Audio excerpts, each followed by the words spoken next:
Hey guys, Automatic Garage back today, and we got a project out here I actually wasn't planning on doing today. I'm waiting on some more parts to show up here for something, so I'm probably done for the day, so I thought I would piddle on this.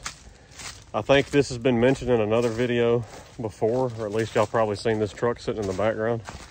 So let me turn around here and tell you what we got going on. So this is a 06 F350 with a 6.0 on it. It was brought to me and the batteries were dead on it. It had been sitting in somebody else's shop for about a year. They said they were pretty much done with it. They wanted me to look at it real quick, and the batteries were dead. And I said, well, we need to buy, you know, $300 worth of batteries and everything else. I threw these batteries in here today.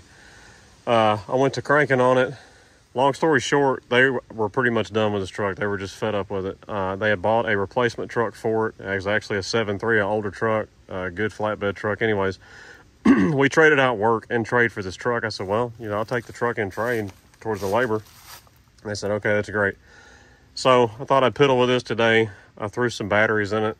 And then I got to sitting here and I noticed that the oil filter cap was not an OEM one. It's this one right here. This is an OEM cap and an OEM filter. This filter also says made in Korea. Doesn't have a name on it. I'm not sure what brand it is. So if you look there, they're both sitting flat on that battery, and look at the height of the lip on the one that was on it versus this one here. So I'm not sure. I'm gonna see if these batteries got enough juice to spin it over with this one in it. And we're gonna see if we build oil pressure up on the gauges up there in the truck. The truck's been sitting here for a while. The tarp is on it because when we had a bunch of snow this past winter, a limb fell right on it. It didn't go through the windshield, but it cracked it pretty good, and I didn't want to worry about stuff leaking on it.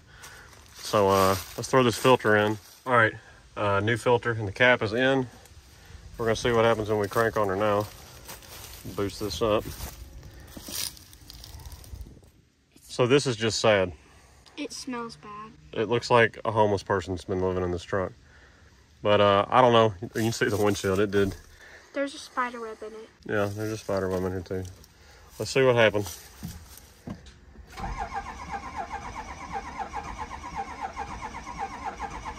The batteries don't sound real promising.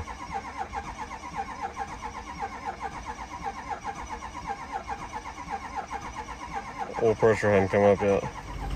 We weren't videoing, but the batteries just got it to start hitting. I'm sorry, but as soon as the oil pressure built up, so I think that's the problem why this truck wasn't running before. I tried to crank it once earlier, just throwing the battery charger on it, and it spun over about the same and never built oil pressure. So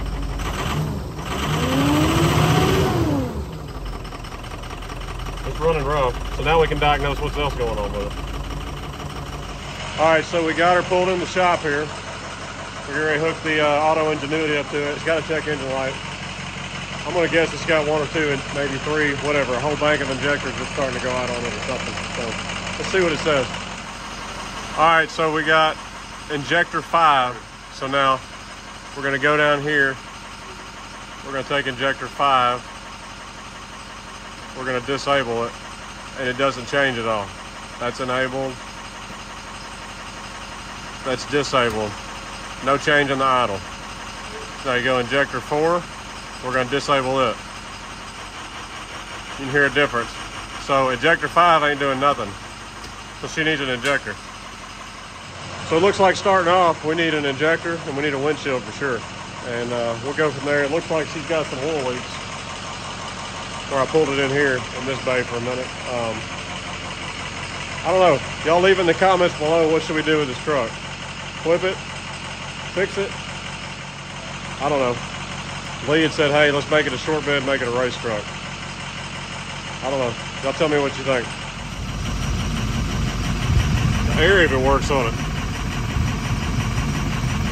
I wouldn't say it's like ice cold, but the compressor kicks in and it cools. I'm gonna pull a trash can up here. We're gonna empty the inside of this thing out and kind of assess what the inside of this looks like. Put you on time lapse. We're gonna see how much crap is in the inside of this truck. I've worked on some dirty, nasty stuff before, but that's about as packed full of crap as you get.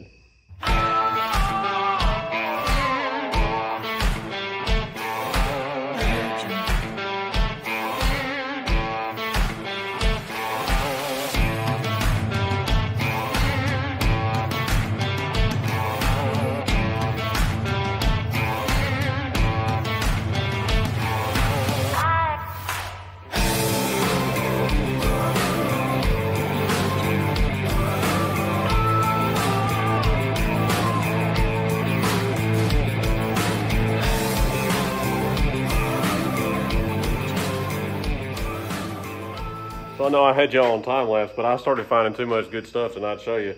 A brand new bottle of Jack Daniels sitting here behind the seat in the bag still. Rand McNally Advanced GPS Road Explorer, brand new in the box. I found some other useful stuff. I got a caulk gun and a brand new thing of rope. There's some purple power in here. This is brand new in the box too. I don't even know what this is. Y'all tell me if you know what that is. I don't know what it is. Portable wireless speaker, brand new in the box. Got some oatmeal cream pies. I think we'll throw those away. Brand new tire plug kit. Another brand new bottle of Tire Shine.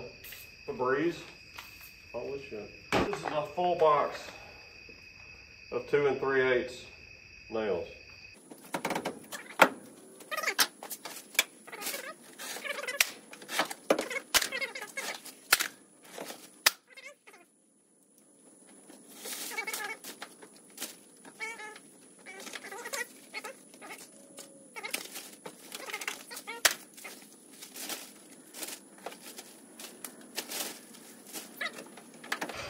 Factory radio.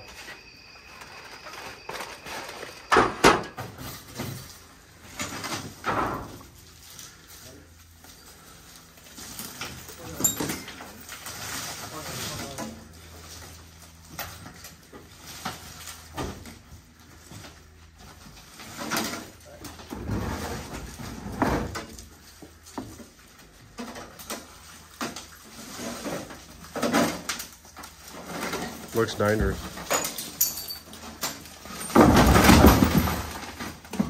All right guys, so we're back here today on the 6.0 work truck here. Just had a nice fresh windshield put in it by Astro Auto Glass, who does all my windshield work for me, glass work for me.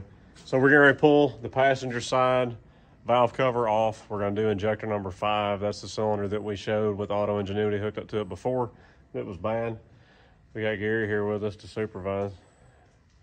So anyways, let's get into it. Not going to get into detail and do an injector. Got other videos on that. We're just going to show the whole start to finish process of this truck on what all we got to do to it.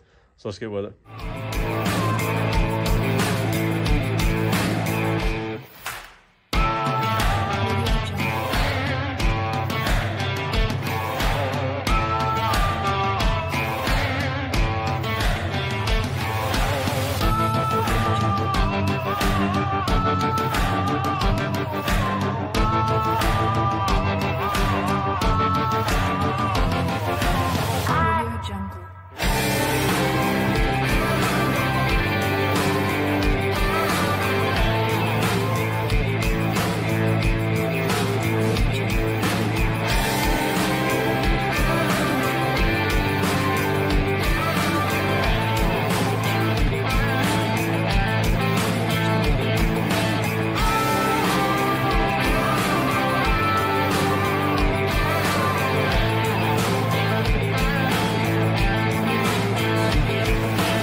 High pressure oil rails back in, new injectors in. All we gotta do is put our dummy plug and our standpipe back in and torque those.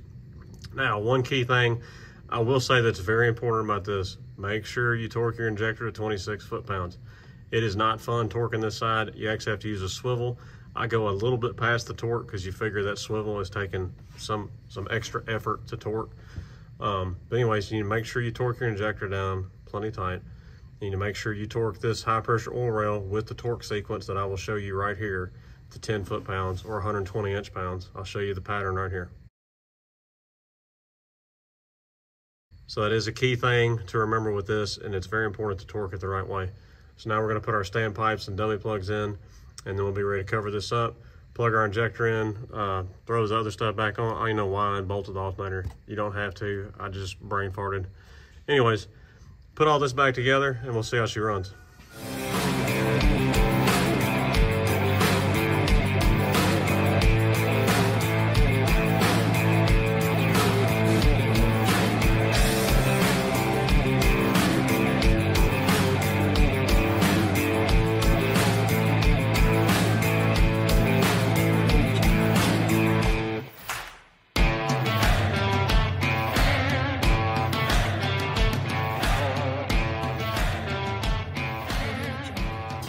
right, Lee's double checking our oil level. We're gonna crank her up and see what she does. What do you think it's gonna do? I think it's start up. Well, I hope so. Let the pump prime.